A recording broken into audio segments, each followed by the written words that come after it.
the concern on the part of many people that the government's going to become more intrusive in this kind of public choice set of service provisions that already exist. The implications, though, of this are, on the one hand, that if you have health insurance now in the United States, it's a great system. If you don't, it's a terrible system. And so it gets into the question of equity and what level of basic health care ought to be provided to everyone. But then on the other hand, what kind of intrusion into the behavior of a publicly subsidized private market are we willing to accept in exchange for trying to level out some of those differences, which is really a variation of one of your earlier questions. So we're in the process of working through some of those things, and within a system where in the United States on social services, on health care, we have a vast amount of contracting out that already exists with a fair amount of choice, but which underneath it hides a lot of very fundamental questions that we're now in the process of trying to work through. Betty Jo? It's an excellent question, and certainly in British Columbia there's a significant amount of health and social services that are delivered through the nonprofit sector. And the discussion that we're currently having is how do we move from a model where it is very much a government contracting for services to more of a partnership between nonprofits, private sector and public sector to drive out some of the innovation and creativity in looking at different models of service delivery. The focus to date, as I say, in terms of health and social services, employment services, has been that government will say we want a certain set of services, we will provide a certain amount of money, and you will deliver that set of services and provide a certain set of performance measures. What we found, similar to what Helen was talking about, is that the capacity of the nonprofits varies greatly. You have a small number that are very large, have a great deal of capacity, and can perform very well, and you have many, many more that don't have the capacity around their business planning, their HR services, performance management, contracting services, procurement. So there's two sort of pieces of work that we're focusing on. One is trying to assist the nonprofit sector in the province in becoming more operationally proficient. And so a lot of work on training on HR procurement practices, helping them to understand government processes. There's a significant piece of work that's actually there's an engagement process going on right now. Many of the nonprofit agencies in the province are funded through grants that are as a result of money that the province receives from lotteries.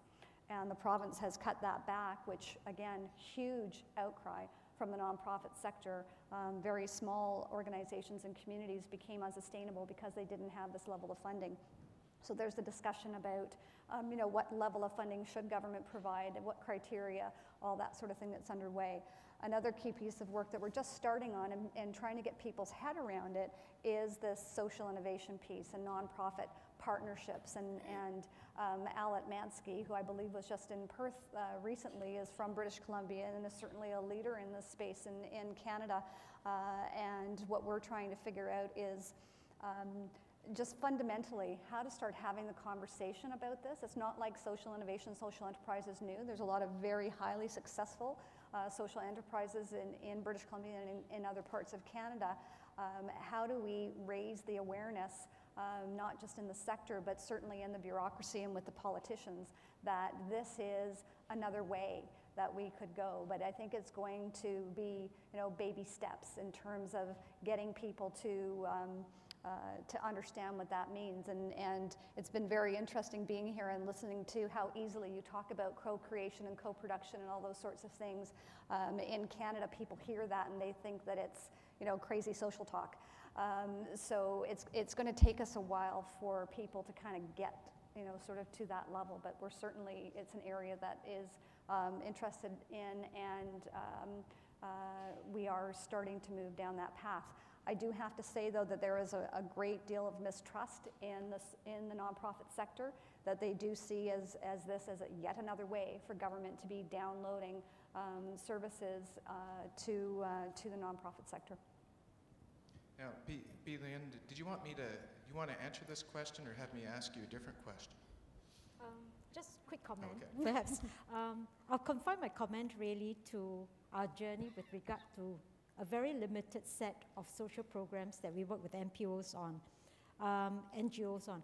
And the process that we develop when we're working out with some of the, what we call key performance indicators or outcome measures, is that we actually use a process of workshops. So we take them through many workshops. So the very first set of measures that we actually designed were, in the eyes of some people, not of good quality. But I think what we did was that we held back and we said, never mind, because we place a greater premium on ownership because it was created together with the NPO. So it doesn't matter if it's not in, the fantastic public service bureaucratic kind of a language or whatever, but we felt that the ownership was more important. So after a while, then we started to sharpen that and move on to outcomes. So to us, that process was more important because it was then an ownership thing by the NPOs rather than something downloaded on them.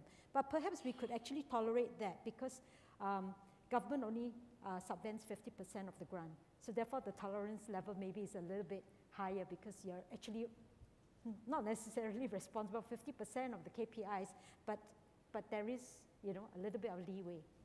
Great, thank you. Is there another question from the audience? Yes, Meredith. My question is about future challenges as we move forward, and wondered whether the panel could succinctly nominate 3. My 3 would be, 1, we haven't really got on top of evaluating what works when and why. The OECD tells us, frustratingly, we don't know the impacts. Secondly, mine would be the whole area of accountability when we move into this territory. And third, mine would be capabilities including changing organisational cultures within government. So I'm interested in what the challenges are for the future, if there's time for that to be succinctly stated. Well, and I think that's a great question, Meredith, and let me just rephrase it slightly. If you were an institutional leader, which 3 of you are, and Dawn, you can comment on this, where would you make your investments, in response to those questions? If you had to kind of focus on 2 or 3 things, what would those be? Very interesting question, and I think well described in terms of answers. I mean, I think your 3 points are very important, and I especially think the point about evaluation, it's always underrated and never given enough credence to say, well, did it really work and how do you measure that? To know that you've got the rate of return on your investment and whether you should take that forward. I think in terms of an institution and the capability of the public sector and public sector officials and the requirement, I don't think you can under-invest in communication. And that's across the board in the actual communication that means that people become good leaders. And so it's going up the tree about why is communication important. It's important because you want to be able to communicate an idea, that you want to have good leadership and be able to be out there and leading not just communities, it's a joint leadership. So you understand those models and you actually are in sort of getting your staff to be encouraged to do that.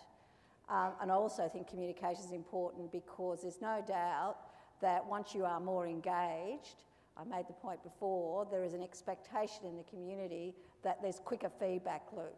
So that, you've said you're going to do something, so when are you going to do that? So that, and particularly in our society now where it's a 24-hour media cycle, everything's so much more rapid, and big departments, that's hard.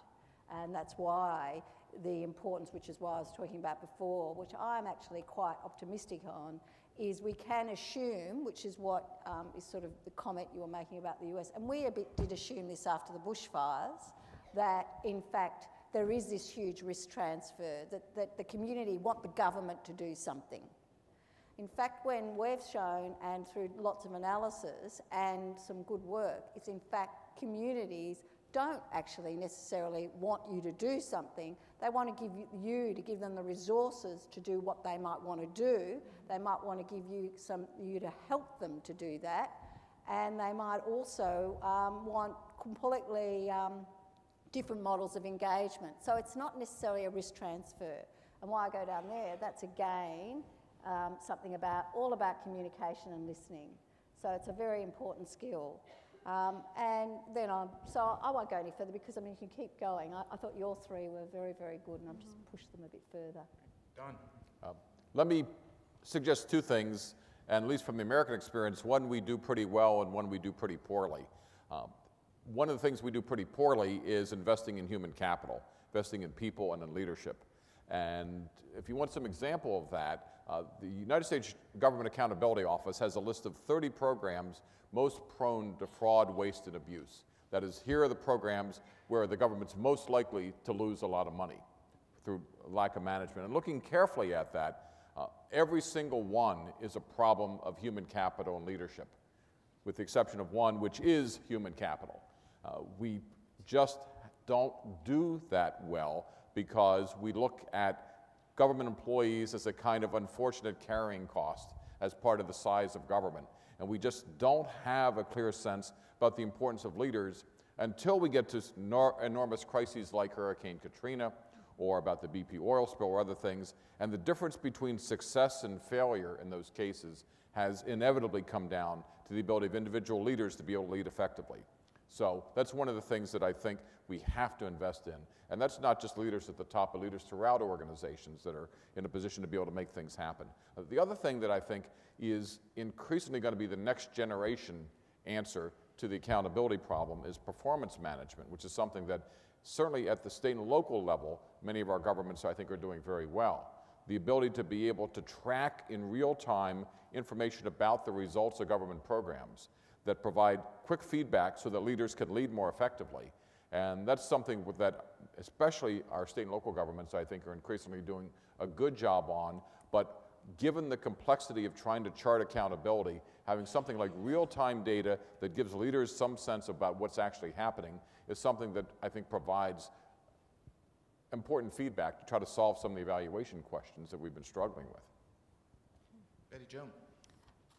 I would agree with everything that's been said to date, and I think around the piece of performance management and evaluation, I think we don't do a very good job when there is an evaluation of a program that we know that it's not working. We're loath to cancel it. So I think we continue to deliver a lot of programs that aren't really getting the returns that we were hoping for, but there isn't the willingness to actually acknowledge that and get rid of things that aren't working very well so that we can invest in other things that may work better.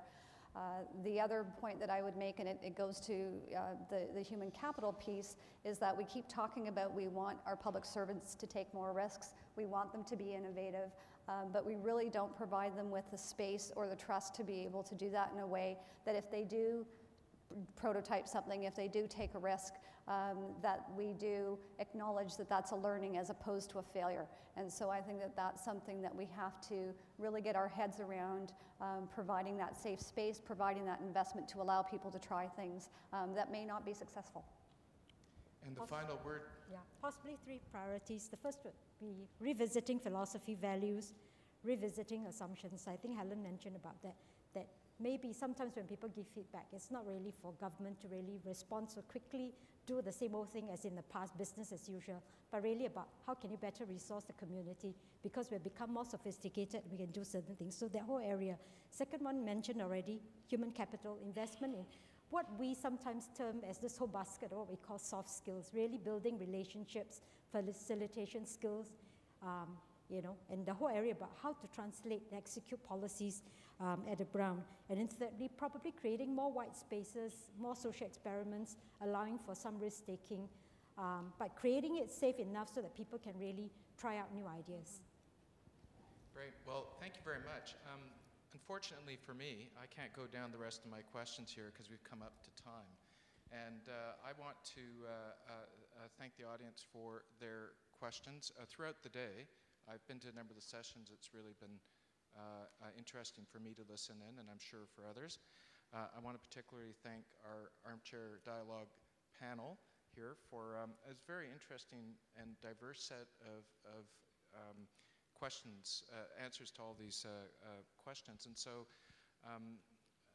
Leanne, Betty Jo, Dawn, and Helen, thank you for taking time out to join us on this panel.